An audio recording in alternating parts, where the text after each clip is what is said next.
Najin was an extraordinary boy with immense potential. He was the best knight in training, and everyone considered him a prodigy. However, there was just one small problem. He was dead. The person who was pretending to be Najin was his twin brother Nagyunn, and he was the one who had killed him. Why did Nagyunn kill the only family he had, and how did he manage to live as Najin without anyone finding out? Watch the video to uncover the truth. The story starts with a woman asking a rather simple question to a bunch of knights in training. She asks them who would win in a war between two armies. One side has 37,463 soldiers, while the other army has 100,000. The students look at her with clueless faces, which makes their teacher a bit disappointed. The obvious answer to this question seems to be the army with a larger number, but one student raises his hand and tells the teacher that the army with 37,463 recruits will win. The teacher asks him for the reasoning behind his answer, and he tells her that the first army knew its soldiers, and then it knew the last man. Therefore, it wasn't likely that they were going to lose 100,000 soldiers. The rest of the students looked at him in confusion, waiting for the teacher's reply. The teacher took a second and told them that the boy was right. She said that knowledge was much more powerful than power, and if anyone could understand this simple concept, they could become a knight. A knight was supposed to be the embodiment of justice and honor. Knights were supposed to lay down their lives in pursuit of justice and were considered heroes. That's why becoming a knight was such an honor. The teacher asked the student how he managed to figure it out so quickly and told him that he hurt her feelings. Meanwhile, the student stood there without any emotion on his face. I bet he didn't want to end his moving streak. The teacher then turned to the rest of the students and reminded them about tomorrow's test. She warned them not to act the same way that they did in training earlier that day. Otherwise, they would fail. She let out a creepy smile and told them that she wasn't going to hold back tomorrow. On her way out, the teacher ordered all the students to perform repetition drills, with the exception of Najin, the boy who answered her question. She also warned them not to fight and gave them a death stare before vanishing in thin air. After she left, the students continued staring blankly in her direction. All the while, one of them was lying unconscious on the floor. Suddenly, one of them screamed out, asking how they would be able to finish their drills. One student tried to wake up the unconscious guy. His name was Luce, and he had fallen unconscious during training. After waking him up, he asked him how he passed out after taking just a single hit. The guy told him that their teacher's kick was extremely hard. As they talked, Najin decided to head out.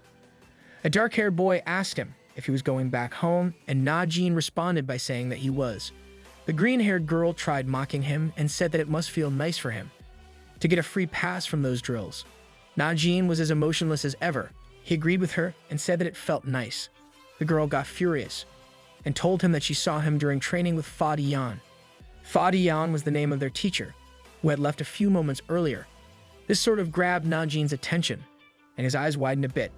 During training, the girl leaped at Nagyunn from the front while Luce and the other guy rushed at her from the back and her side. As the girl was about to hit Nagyunn, she closed her eyes, and in the blink of an eye, she was holding the girl's hand. Nagyunn threw her over to the other student and immediately spun to kick Luce straight in his stomach. Luce couldn't endure such a powerful hit, so he fell to his knees.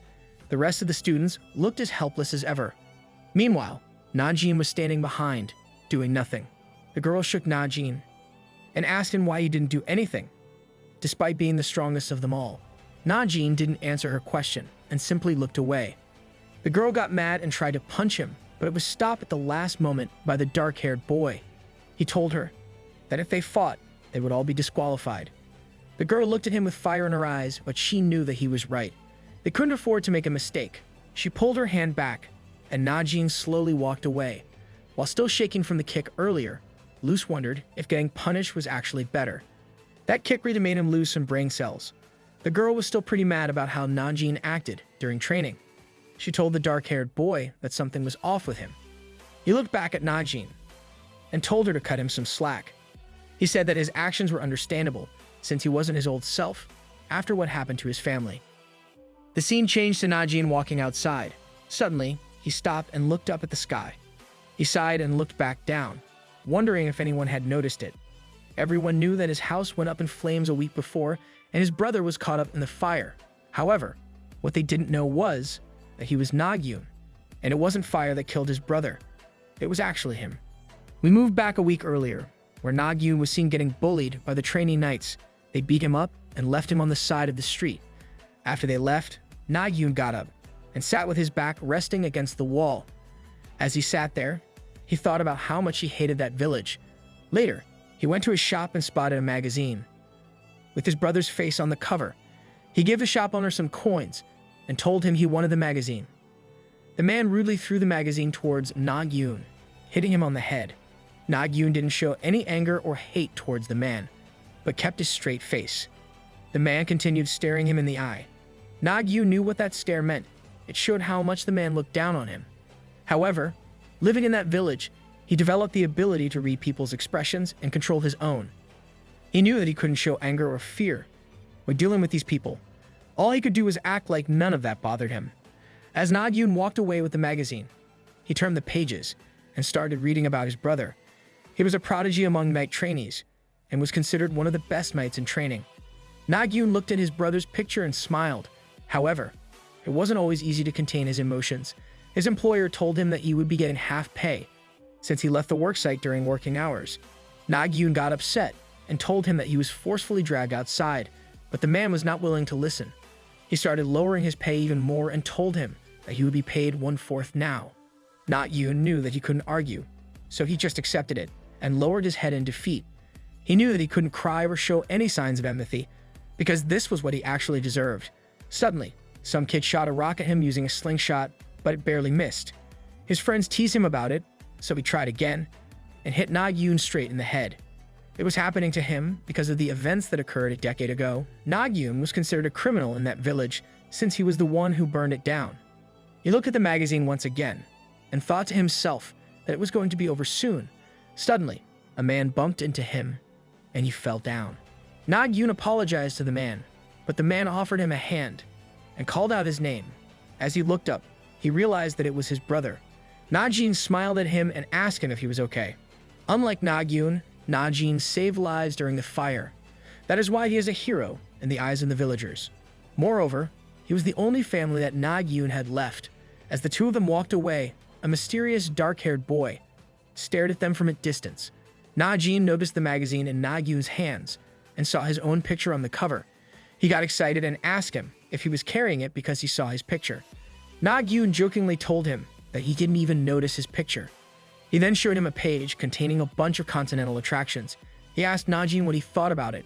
Najin asked him what he meant, and he said that he wanted to leave the village soon. He told him that if he ever got a chance, he would get out and visit some of these places. He smiled and said that they may even run into each other as a knight and adventurer. Najin did not look too pleased to hear this, and just said sure.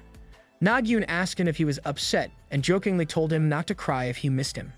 He said that he would be fine, since he would soon start earning after becoming an apprentice. As they entered their house, they were greeted by strange people in dark capes and masks on their faces. Nagyunn told them that they were in the wrong house, but before he could even finish his sentence, a sword came slashing towards his face. "Yeah, I don't think they are here to chat with you, buddy." Instead of cutting his face, the sword got stuck in the wooden doorframe. Najin had grabbed the attacker's hand, causing him to miss. One of the masked men informed their leader that the person who blocked the attack was Najin. The leader told him that he looked quite tough. Nagyunn panicked and asked them who they were, but Najin gestured to him to stay quiet. Nagyunn knew by the way they grabbed their sword that they weren't there to scare him. The attack was meant to kill him.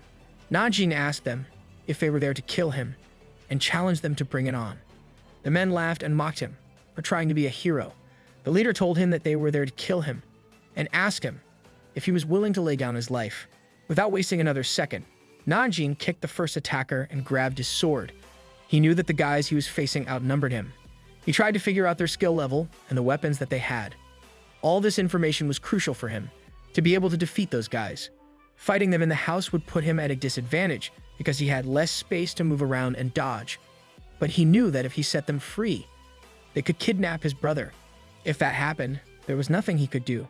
His game plan was to distance them from his brother and fight by himself.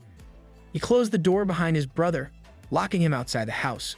Nagyunn screamed for him to open the door, but Najin was busy fighting the attackers. As he slashed through one of them, another one appeared in front of him. Najin was quick to evade the attack. However, with so many enemies surrounding him, it was hard for him to get any distance between them.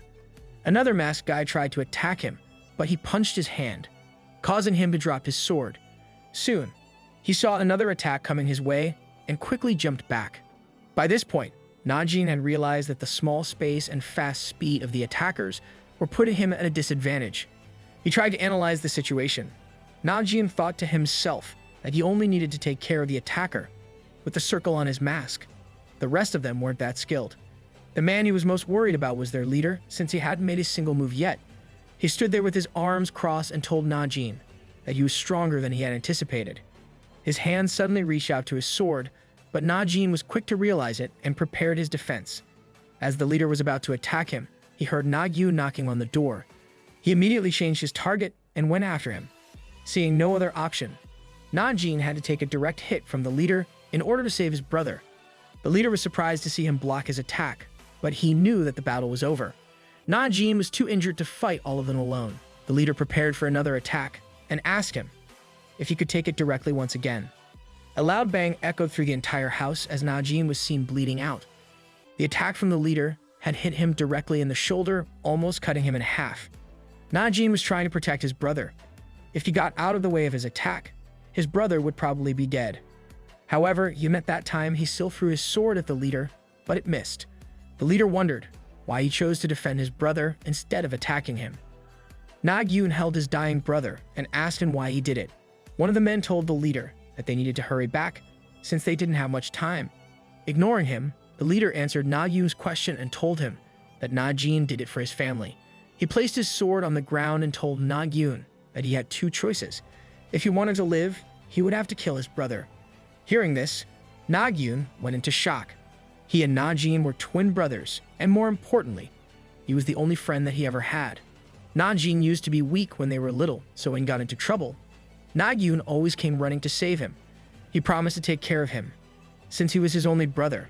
But now, he was in his arms with a sword passing through his body. He had killed his brother, and it was a secret that no one knew. After the masked man told him to kill his brother, Nagyunn screamed at him, telling him that he would never do such a thing. He picked up the sword and pointed it at the leader. He told the man that he was willing to fight him and assured Najin that help would arrive soon. Before the two of them could fight, Najin grabbed his arm and told him that he had no chance of fighting that guy. He said that he didn't want both of them to die. The masked men stood in silence. As Nagyunn's sword pierced through his brother's chest, Nagyunn phased out since he couldn't believe what had just happened. He continued looking at his brother with his eyes wide open. As Najin fell to the ground, the masked men made their way back.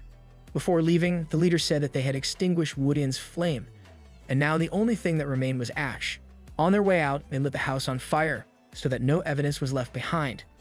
Standing in the flames, Nagyunn wondered why all of this happened. He looked at his dead brother and wondered why he had to be the one to die. He thought back to the time he had promised his brother that he would always take care of him, and now he was no longer there. Nagyunn's expression immediately changed to anger as he grabbed the sword and cut his hair. He couldn't just let it go. He knew that the person who was supposed to die was him, so he made himself look like Najin and decided to take revenge on the people who killed him. As he stood under the cloudy sky, he started thinking about the day it happened. He started counting the men, but couldn't remember their exact number. However, he knew that they had a purpose in mind. They only came to their house to kill Najin. He didn't know why they did it, but he knew that he would take revenge on his brother. Nagyunn hadn't seen their faces, but it wasn't a problem. He knew that if he waited long enough, the masked men would come after him, since he was posing to be Najin. As he thought back, he remembered that one of the masked men knew who Najin was, and he even guided the others during their attack. Nagyunn concluded that the guy with the diamond symbol must have known Najin in real life. Just then, Nagyunn appeared from behind a tree and said that it was such a waste. Is her side job being a stalker? She repeated herself and told him that she meant Nagyunn's death was such a waste. Hearing this, Nagyunn got a bit confused and asked her what she meant. She told him that everyone was mean to Nagyunn since he didn't know how to fight. However, she always thought that he had potential in other areas. Nagyunn asked her again where she was going with all of this. As he looked at her, a thought suddenly clicked in his mind. He wondered if she was the masked man who knew Najin. He drew out his sword and prepared to fight. However, Nagyunn smiled and asked him where he got his sword. With a serious expression, he told her that he got it as a gift. He realized that she couldn't have been the masked attacker, since she was too strong. Najin wouldn't have had a chance against her. He asked her what she was doing there. She awkwardly laughed and said that she had come here to tell him something. He asked her what it was, expecting it to be another one of her silly jokes. However, she pulled him closer and called him by his real name, telling him that he was doing his best. This made his heart skip a beat, since someone had found out his actual identity. He wondered if she knew it from the start, and if she was the one who killed his brother. He let all of those thoughts aside, and hoped that it was just one of her tests. He decided to keep being Najin, and asked her what she meant by it. He had confidence in his ability to fool anyone. His way of speaking, his expressions, and even the way he looked were exactly like Najin. Nagyunn thought to himself that even if his teacher doubted him, she had no proof that he wasn't Najin. So it was going to be fine. Nagyunn laughed and told him that his Najin impression was spot on. She told him that if he had corrected her, it would have made her think that he was not Najin. So his response was quite accurate. At this point, Nagyunn realized that his teacher knew about his brother. It wasn't easy to trick someone who already knew the truth. Just as his mind was racing to find solutions, Nagyunn told him to relax and said that she only came here to tell him something. She grabbed his face and told him that he was still doing a sloppy job at becoming his brother. Nagyunn told him that he wasn't meant to be Najin. After saying this, she went back to her upbeat self and told him that she would see him the next day. After she disappeared, Nagyunn started sweating. He wondered how she found out about him. Fortunately, she didn't seem like she was going to tell anyone else, so he was safe for the time being. However, Nagyunn still couldn't understand what she meant by her advice. He wondered if he could trust her. She didn't feel threatened by him, so she was probably not an enemy. Moreover, what was important right now was to find out who his real target was. The next day, Nagyunn met all of her students with a wide smile on her face. It was the day for their test, and seeing her excitedly made the students nervous. Meanwhile, Nagyunn stood there without any worry or signs of fear. Nagyunn lifted her finger and told them that if they passed the exam today, they would be promoted to an apprentice. However, there was a catch. They could also die during this exam. With a serious expression, she asked her students if they had any questions. After getting no response from them, she pointed at the back of the hall and announced the start of the exam. As the students looked back, they saw a girl carrying an umbrella. She introduced herself as Rosewood Fox Ludica. She was a knight and was sent here to test them. Nagyunn called her a crybaby and told her that she was talking. Ludica started crying and told her not to call her a crybaby. Lucy, the green-haired girl, discussed what might be on the test. They speculated that it might be a test of strength and thought that Najin would be on top if that was the case. All this time, Nagyunn was standing alone, analyzing all of them. He wondered if the attacker was among them and decided to go through every student one by one. The dark-haired boy popped up in front of him and asked him if he was doing fine. Nagyunn was a bit startled, but he managed to control his expressions and asked the boy why he would think that. The boy told him that he looked too calm and relaxed, and he was worried that he was pushing himself too hard with all the training. Nagyunn told him that it was not that. His mind went back to what Nagyunn had told him the previous day. He wondered what she meant when she told him that he wasn't meant to be Najin. Just then, the green-haired girl raised her hand and asked Nagyunn about the test. She grinned and said that before explaining the test, she was going to tell them about her role today. She was supposed to act as a safety measure for the students. If Ludica was about to kill a student, she would step in and prevent that from happening. So, there was no need for them to worry about dying. She announced that the exam would last 3 days, and the test was to defeat the knight standing in front of them. Ludica stood there with her umbrella and asked them if anyone was foolish enough to challenge her. Anyone who carries an umbrella indoors is scary. To scare them off even more, Nagyunn told them that Ludica was stronger than her, and unlike her, she wasn't going to hold back on them. She stood there in front of them, showing the immense difference between their powers. In reality, even if 10 knights apprentices were to hit a knight, they had no chance of winning. Nagyunn already knew that. He realized that if he let things play out like that, he would lose for sure and fail the exam. This exam was extremely important for him, since Najin was considered to be the best knight in training. He was someone who was almost destined to become a knight. If he didn't pass the exam, it could weaken his new identity and throw him far off from ever taking revenge. Nagyunn decided that the best course of action was to figure out a loophole. A moment later, all the knights' apprentices were badly beaten. by Ludica, with the exception of Nagyunn. He was standing back and choosing not to engage directly. He reminds me of that one guy during group projects, who never does anything. Ludica stared at him and asked him if he was going to face her, but he refused, and so the exam concluded for the day. All of them walk outside with exhausted bodies and demoralized faces. The green-haired girl suddenly stopped and turned towards Nagyunn. She looked him straight in the eyes and said that she saw him doing nothing. For the entire duration of the fight, she asked if he knew how they could defeat Ludica, since he must have been analyzing her all this time. Nagyunn told her that he didn't know anything yet, but if they were to defeat an opponent several times stronger than them, they must opt for a surprise attack. He proposed that they attack her in her sleep. Nagyunn explained that doing so wouldn't break any rules, since nothing was said against it. Ter looked at Nagyunn and asked him if he was being serious. He told him that they were going to be knights, and if he wanted them to do something dishonorable like attacking someone in their sleep, then he wasn't going to be a part of his plan. The green-haired girl agreed with Ter and told him that they needed to fight Ludica on the fair grounds. Their plan was to combine their strengths and fight her together. The next day, the 5 of them entered the fighting ground, with Ludica again. They all looked exhausted like before. The girl gave a signal to Ter, telling him that it was time to initiate their plan. The 2 of them immediately rushed together towards Ludica. Ter used his incredible speed to get close to her and tried to grab her weapon. However, before he could grab it, she hit him with a knee attack. The girl saw an opportunity and tried attacking Ludica, but she was also counterattacked and thrown straight towards a wall. She was badly injured, but she was still going ahead with their plan. The day before, they had planned to hit Ludica with their strongest attacks. They were going to prevent her from using her weapon, and it could only be done by making her use it first. The girl screamed for her teammates to surround the knight. Ter and Luce appeared behind Ludica and charged at her with full force. She immediately turned and opened her umbrella, which blocked Ter's vision completely. As the umbrella closed, Ter saw Luce being thrown back and Ludica aiming her weapon directly at him. She was too fast for them to handle. Ter was hit directly and got thrown back. Just then, the girl screamed at him to do what they had planned. Ter stopped the umbrella from pushing him back and grabbed it using everything he had. He then called out to Nagyunn, telling him to attack Ludica. Hearing this, she got a bit cautious and wondered what their plan might be. She realized that the reason Nagyunn wasn't participating in the attack was because he was waiting for this opportunity to strike. She pushed Ter away and faced Nagyunn to defend herself.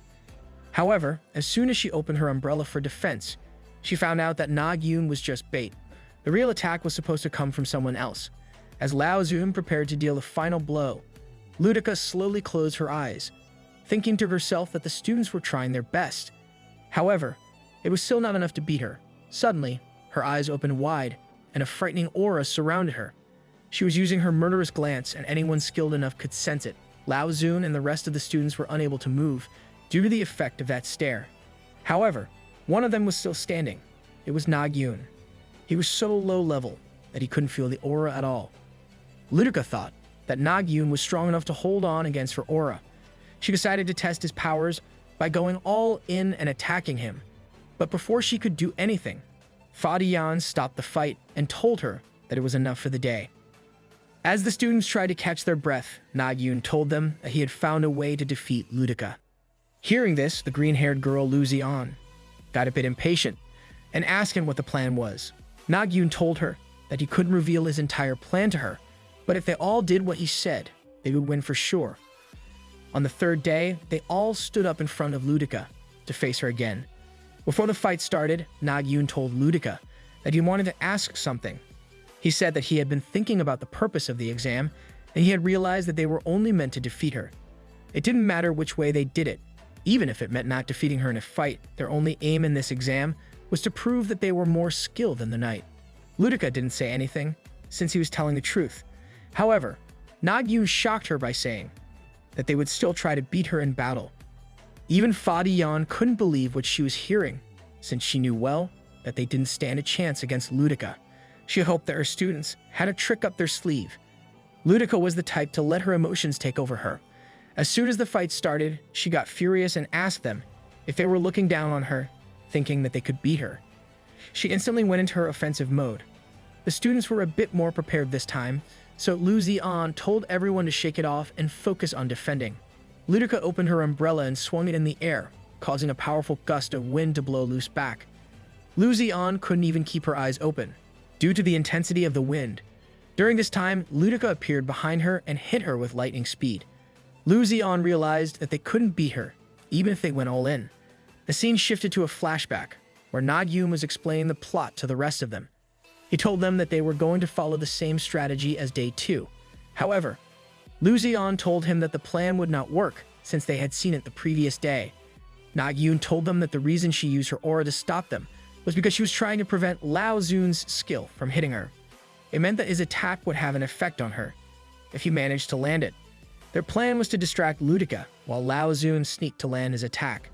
As she was busy fighting the rest of the students, Lao Zun saw an opening and went for it. He saw that she wasn't on guard like before, and it gave him hope that he could finally get closer to her for an attack. However, just as he was about to get close, Ludica turned her head towards him, throwing his entire attack to pieces. While they were discussing their plan, Tart told them that it was obvious Ludica wouldn't be on guard, since she didn't need to protect herself. Only one gaze from her was enough to freeze them all in their place. As Ludica effortlessly threw away Lao Zun with her weapon, she saw Nagyunn dashing at her at full speed. It told the other students that Ludica's stare didn't work on him, so he was going to attack her. However, the thing he overlooked was that she was cautious of him from the very start. In other words, Ludica had been expecting this attack and was prepared to counter it. To make things worse, she was overestimating his abilities, so she wasn't going to hold back. Ludica turned towards Nagyunn, and in a split second, she was on top of him, giving him no chance to escape. Her attack had unimaginable power behind it, and if it was Najin, he could have survived it, but the person standing in front of her was Nagyunn. If the attack hit him directly, he was going to die. In this life or death situation, there was still someone who could save Nagyunn, and she was the only person who knew about his true identity. Before Ludica could land her hit, Fadiyan came in and grabbed her weapon. Given the situation, she had no other choice but to stop the exam. She realized that Nagyunn had done it on purpose, since he knew she would have to get involved if a student was about to die. Even if he used his entire strength, he couldn't defeat her, but the way he allowed things to happen put him in a winning position. It was all because he was too weak to endure a single blow from Ludica. She warned Fadiyan not to get in her way, and continued to charge towards Nagyunn. All she wanted was to see the extent of his true abilities. However, Fadiyan wasn't going to let her attack him. She kicked her, to put some distance between her and Nagyunn. Seeing Fadiyan standing in her way, Ludica's expression changed, and she asked her why. She wasn't allowing her to hit him.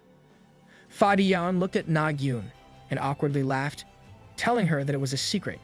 She said that she couldn't reveal everything, but if she chose to fight the students, she would have to fight her as well, and this was the strategy that the students came up with.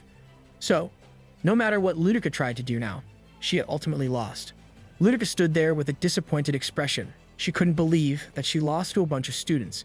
However, Fadiyan told her that it was the truth and that the exam was over. Hearing this, Ludica started crying, and Fadiyan was left to console her like always. The rest of the students looked at all of this without saying a single word. Later, Ludica personally congratulated all the students and told them that they were no longer knights in training, but knights apprentices. She asked them if it felt any different to become an apprentice. Nagyunn immediately told her that he didn't feel any different. Ludica said that he was right, since nothing about them had changed, except their title. Now that they were selected, it was time for their training. She told them that they were going to make themselves worthy of the title of knight. The scene changed to Nagyunn practicing his sword skills on a tree. He was still pretty weak, so all he could do was leave tiny marks on the wood. On the other hand, his brother Najin could cut entire trees in half with ease. Ludica asked Lu Zion if she knew what her apprentice class was. Lu Zion asked her if it was the 274th class, but Ludica told her that they were all members of the second special class. A new system of special classes was being established in light of the war that was brewing up with the Eastern lands. Ludica told them that they were going to perform their duties as a part of the knight's platoon, but they were still too weak. Moreover, they didn't have any weapons that they could use during combat. She told them that she was going to disappear within a month, and their mission was to trace her. At that time, they were supposed to train and find weapons to help them fight. Nagyunn stood in front of the tree and replayed her dialogue in his head. He'd found his weapon, but he wasn't strong enough to use it effectively. He knew that he needed to improve his skills if he wanted to reach Najin's level. 2 weeks had passed, and he was still where he started. Nagyunn stood in front of the tree and thought back 10 years ago, before the huge fire burned his village. He used to be the stronger brother, and Najin needed his protection. Until one day, he got sick, and Najin had to take care of him. Nagyunn thought that it was the end for him. Seeing his brother in such a state, Najin promised to take care of him. After a few days, Nagyunn recovered, but something had changed. His brother had, unexplainably, become powerful in a matter of days. Nagyunn didn't have the need to protect him anymore, and he started to think that, if he tried hard enough, he could also become as strong as him, since they were twins. However, the reality was a bit different. Even trying his best, Nagyunn couldn't see any improvement in his overall strength. He wondered if he had no talents at all, and he wasn't far from the truth. In the world, there were people like Najin who had talent that was so rare that they resembled a pure gemstone that came by once in a century.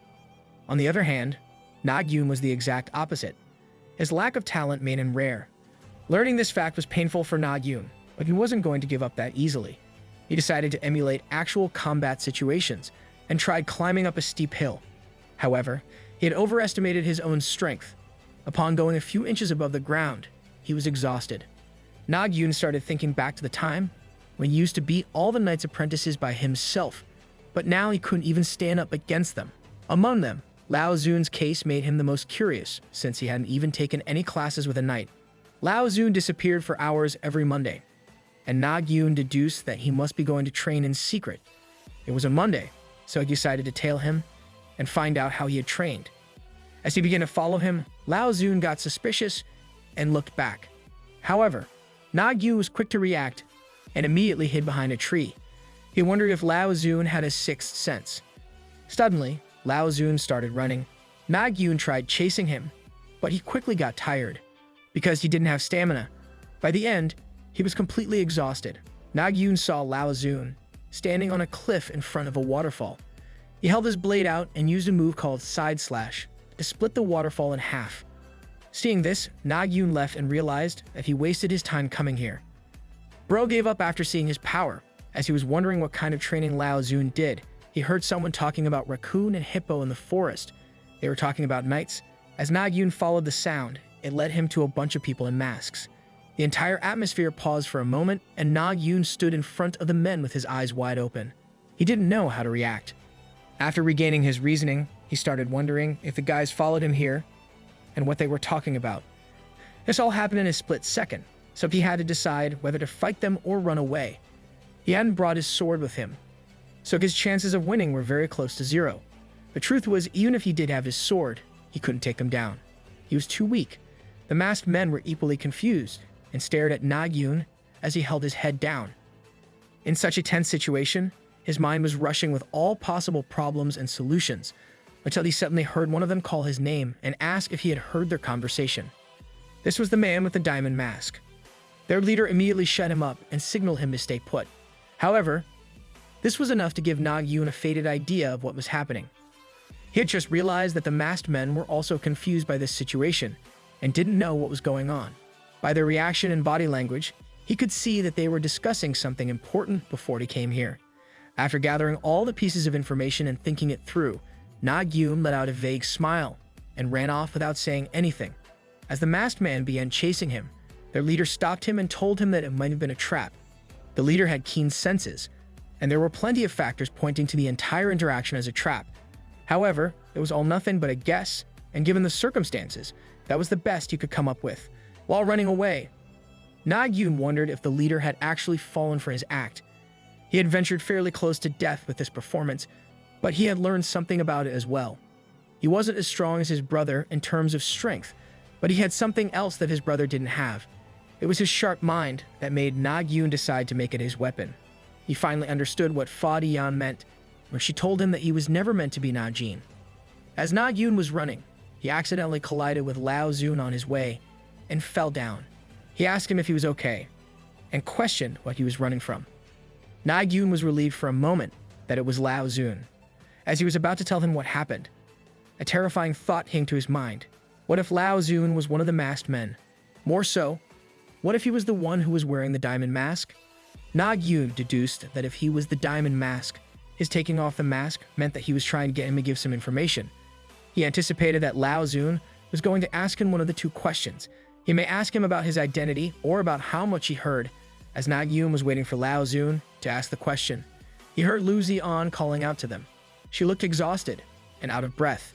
When they asked her what happened, she screamed at the top of her lungs and told them that Ludica was gone. Nagyunn laughed at them and asked them if they really believed it when she told them that she would leave after a month. To be fair, they were supposed to track her, so she wasn't supposed to announce her departure before she left. Nagyunn told them to quit babbling and said that the unanticipated circumstances were part of the assignment. They all immediately got to work and prepared to find Ludica. Before they left, Nagyunn smiled at Nagyunn and told all of them to sharpen their weapons. The group prepared to initiate the hunt as they all stood at the entrance. The scene shifted to the masked men, who were wondering if it was the right call to let Nagyunn go. The leader told them that there was no need to focus on what had already happened. Even if Nagyunn wasn't setting up a trap, they still showed him their power. Meanwhile, the group left to find Ludica. On their way, they looked for clues regarding her location. Nagyunn told the group that he had found the sign of a knight passing through the area. They all followed the lead and continued walking in that direction. Nagyunn was excited, since they found several tracks leading them to Ludica. She told them that she must have been in a hurry to be leaving so many clues behind. However, Nagyunn didn't think the same. He asked her if she really thought Ludica mistakenly left all those tracks. He said that it was unlikely for a knight to be this careless. Nagyunn asked him what he was trying to say, and he told her that there was no way for them to know if they were going to find more clues along the way. He just couldn't believe that someone as careful as Ludica would leave behind clues so they could catch her. Nagyunn left 2 weeks ahead of schedule to surprise them. Nagyunn asked him if he was trying to say that they wouldn't find any more clues ahead. Nagyunn told him that it was possible for them to find more clues ahead. However, it wasn't the right way to go about finding her. Instead of randomly looking for the next clue, they could try to deduce Ludica's destination using the first clue that they found. Nagyunn told him that the first clue was found on the east side of the village. Tur added that when they first met Ludica, she told them that she was an examiner for the northern region. Using this logic, he deduced that there must be southern and eastern regions too. This meant that she was probably hiding somewhere in the middle, where all the regions converged. Hearing this, Nagyunn told them that she might be in the capital, since it was a stomping ground for knights. However, since they didn't have enough evidence, they decided to head there and find clues along the way. At night, they all sat across the bonfire. They hadn't found any more clues, but Nagyunn's plan allowed them to move closer to their objective. As they all talked, Nagyunn asked them about their weapons and how they worked. He told them that if they knew about each other's weapons, it would be more beneficial for them when coordinating their attacks. Nagyunn went first and said that his weapon was called Libra. It didn't really have any special abilities, but it was sturdy and did the job. Luce's weapon was an axe that emitted a spark on contact with another surface. Tur told them that he had a dagger that could emit concentrated sunlight by capturing it during the day. However, he could only use this ability once. Nagyunn's sword didn't have any special abilities, but she claimed that its acuity was second to none. Now, it was time for Nagyunn to reveal his weapon. Before explaining what his weapon was, he told them that he was weak. He explained that he was not as strong as before, and he couldn't fight in his current state. The entire group stared at him in disbelief. Nagyunn played into the act further and said that he found out his weakness during the exam and realized that he couldn't fight in battle the same way he used to before that accident.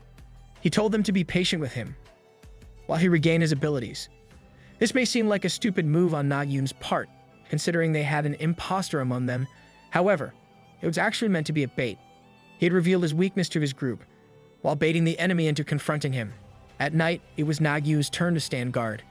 As he walked around, he heard footsteps from behind.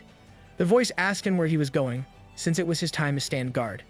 Nagyunn told the person that he was going to check for water in the area. Out of nowhere, the person at the back asked him if he was actually Nagyunn. Hearing his name from this person should have made him panic, but instead, he grinned because someone had taken the bait. What he said earlier was somewhat believable, but even if someone doubted him, they wouldn't just ask him, since he had just lost his family. However, if someone knew what actually happened that day, hearing Nagyunn say that would only make them certain that Najin was dead. The person who took this bait was no other than Luce. As Nagyunn saw Luce walking towards him, he wondered if he was actually part of the masked men.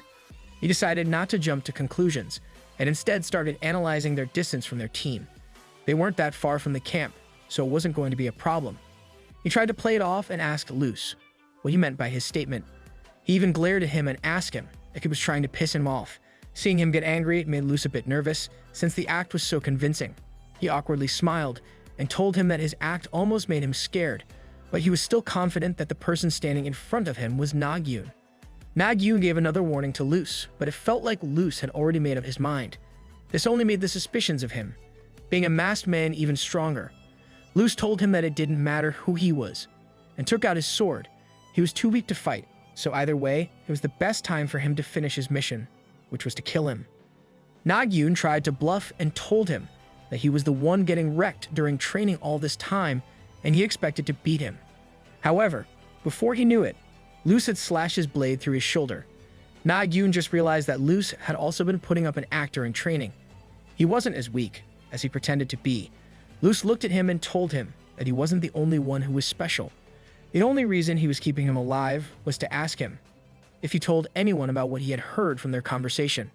This made Nagyunn grin, and he told him that they were talking about something important. He realized that Luce was still unsure about his real identity, since he just called him Najin a moment ago. He decided to take advantage of this situation and reminded Luce of what he had said to him previously. He told him that he was wrong to say that the Wunyin's flame had been extinguished and all that remained was ash. In reality, he was the ember. Luce smiled at this and asked him how he was going to do it.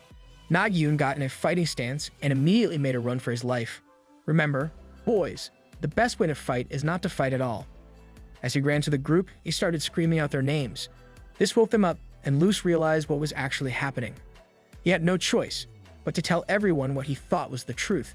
He told them that Najin was, in fact, Nagyunn from the very beginning. Nagyunn knew what to do to get out of this situation. He put on a mask and started acting like Najin. He asked Luce how he could say something like that about his dead brother and told him that there was no excuse for what he just did. He also made a troubled face to really sell the act. There was something called the women's intuition, which was more of a gut feeling that Luzion got. When someone was telling the truth, she could actually tell by looking at people. However, in this case, the person she was reading was Nagyunn, and his ability wasn't to persuade people, it was to manipulate them. So, he manipulated her into thinking that he was telling the truth, and she turned against Luce immediately. Luce couldn't believe what he had just seen as he spotted Nagyunn among the crowd. He told his leader that Nagyunn was alive. His leader told him that they couldn't be certain, since they never made sure if Najin was actually dead or not. However, there wasn't a good chance of him surviving, since his wounds were fatal. He asked Luce what he thought and if the surviving brother was actually Nagyunn. Luce was a bit hesitant to respond and said that from the appearance, it seemed like he was Najin.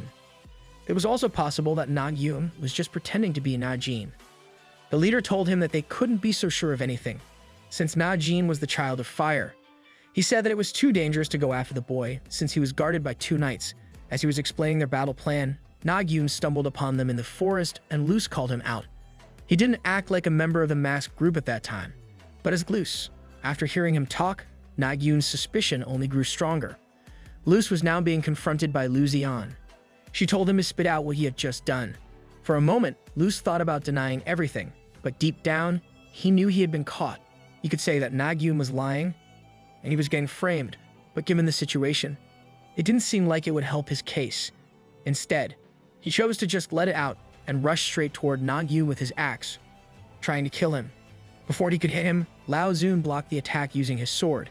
Luce stepped back, seeing he couldn't get through Laozun. The group realized that Luce had gotten faster, or maybe he had just been hiding his true strength before.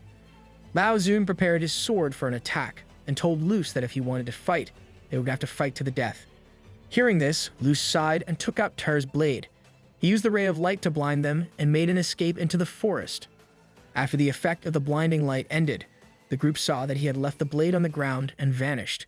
The group decided to continue tracking Ludica, even though one of their members had deserted them. Later, Luzion came to Nagyunn and told him to keep his chin high. He didn't expect it from her, since she used to bully him when he wasn't pretending to be his brother. Nagyunn thought back to the group's past. The Knight's Apprentice group didn't really like each other and only hung out together because they trained with each other. Luce used to beat him up for no other reason and to have fun. He wasn't a vital part of the group, so no one was concerned. When he left, Tyre didn't really bully Nagyunn. Instead, he would stand and watch as the rest of them bullied him. Luzian used to hate him, but Nagyunn knew that she wasn't a bad person. She only needed to take her anger out on someone. Since her father died in the fire, she didn't know who to blame, so she took it out on him.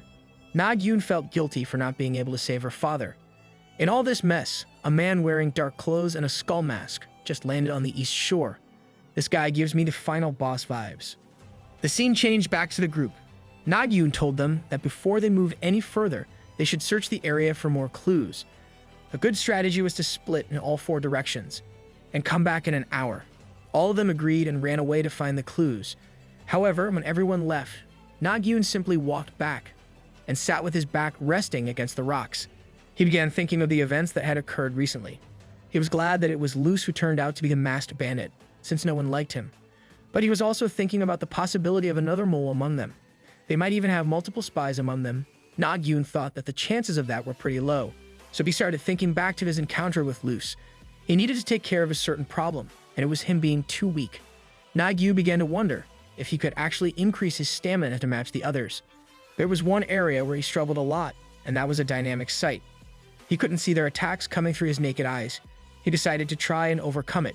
Fortunately, his plan had bought them enough time, so if he was positive he would be able to improve a bit. Luce ran through the forest as fast as he could and met the leader. He told him everything he found out about Nagyunn. He said that the brother that was still alive was Nagyunn. The leader asked him if he was certain, and he told him that Nagyunn made a declaration that was meant just for them. This convinced the leader, but he told Luce that they couldn't take any action right now. He explained that if his statement was correct, they shouldn't be worried about Nagyunn, since he was quite weak. Going after him was more of a risk than they could afford, so it was better for them to stay grounded for the time being. Of course, Nagyunn had already figured out their next move. He knew they wouldn't come after him straight up, so he decided to use this time to train. During this time, he would be surrounded by knights, so he would be protected as well. As Luzian came back from her search mission, she was shocked to see Nagyunn already standing there. She asked him how he managed to come back so fast. Nagyunn acted it out and told her that it didn't seem that fast to him. After all of them were back, he asked them what they found in their search. As Nagyunn was reporting his findings, Luzian cut them off and said that she had an objection. Nagyunn told her that her objection would be heard at the end, after everyone was done reporting. She screamed at him and told him that it was exactly what she was complaining about. He had made himself their leader and was now calling all the shots. Nagyunn tried to defend him and told her that he was the strongest among them. However, Luzian was not convinced and told him that he wasn't strong right now. Nagyunn finally spoke up for himself and said that Luzian had a point. He decided to make her the leader instead. Hearing this, she got flattered and agreed. However, Nagyunn was still taking the reports. My man really made her a leader without giving her any power. Now it was Tyre's turn to report. He told them that he hadn't found anything extraordinary, but he had come across a village on his way. Nagyunn told Luzian that it was best for them to head in the direction of the village. As they entered the village, they saw that it had been completely destroyed. Nagyunn ordered them to split into 2 groups and search the entire village.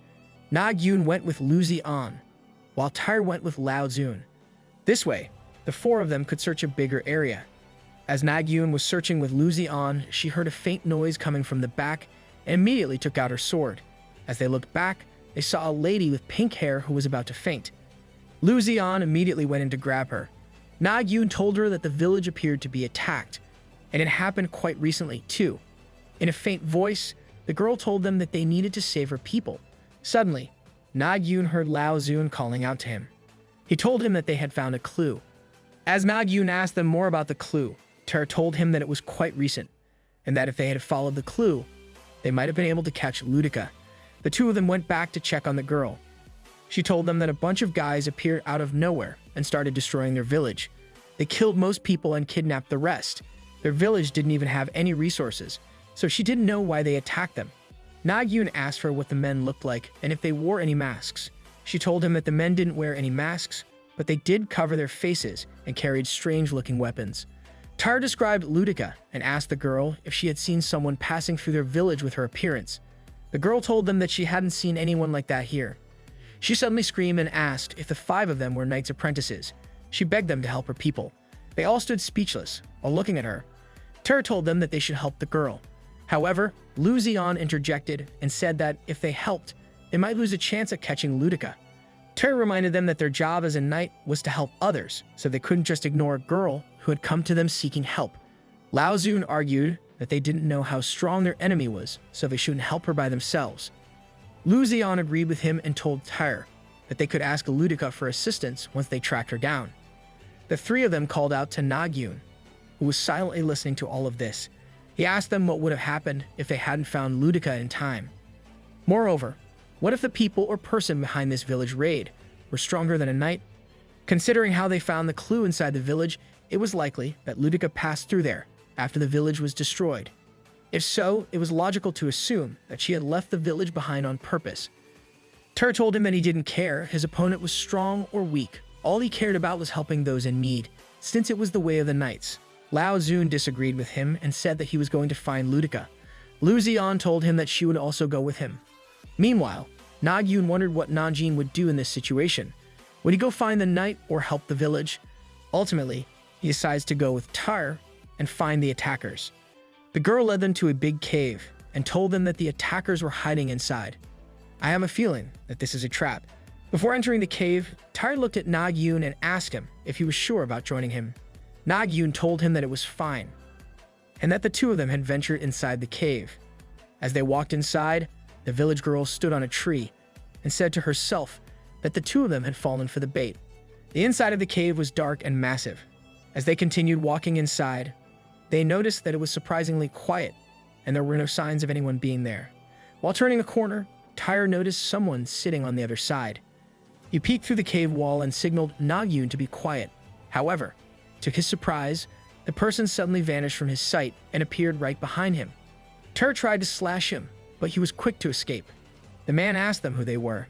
Nagyunn realized that the person didn't seem to be a part of the masked bandit. On the other hand, Tyre figured out that the strength of the man was on par with that of the knights. He told him that they needed his brain if they were going to make it out of there alive. He asked him to come up with a strategy. Nagyunn told him that they should think about surviving until Lu Zion and Lao Zun came back with Ludica. The man showed them an umbrella and asked them if they were talking about Ludica. This caused the two of them to panic, since they had no hope of beating him anymore. The group had decided to split into two groups. One of them was going to find Ludica, while the other was going to take down the attackers. However, judging from the grin on that man's face, it didn't look like their plan was working. As Lu Zion and Lao Zun walked out of the village, Lu Zion stopped and looked back at the cave. She wondered if the two of them were going to be okay. Inside the cave, there was a standoff between the three of them. Nagyunn asked him if he was the one who attacked the village. The man proudly told them that he was the one who did it. Nagyunn knew that they couldn't beat this guy alone, so he tried to ask him questions to buy time. In this situation, their best strategy was to stall until help arrived. However, the man wasn't too eager to wait. He immediately attacked Tyre. Nagyunn was quick to notice the attack, so he informed Tyre beforehand. Tyre was able to deflect the projectile, but the man was just too fast for him. He rushed towards Tyre while his hand was still up and showed him to the cave wall. He then went in, trying to deliver the finishing blow. Nagyunn knew that if he let Tyre get injured, their chances of making it alive would be 0. Therefore, he needed to protect himself with everything he got. He tried to defend Tyre by using himself as a shield, but suddenly, everything went dark. When he opened his eyes, he saw Tyre backed up to a corner, and the man blinded by his flash. Nagyunn had passed out from the impact, and Tyre used his special ability to defend him while he was out. Nagyunn knew that without Tyre's special ability, their chance of escaping this was slim. Meanwhile, the guy finally got his vision back. He told them not to worry about their abilities, since they never had a chance to begin with. The man went in to attack Tyre once again, but this time, he was thrown back by a powerful slash. As the two of them looked back, they saw Lu Zion and Lao Zun standing there. Lu Zion told them that they couldn't just leave the two of them alone, so they came to check. However, it might cause them to fail their assignment. Now that the four of them were together, Nagyunn looked straight into the man's eye and told the group to show him what they got.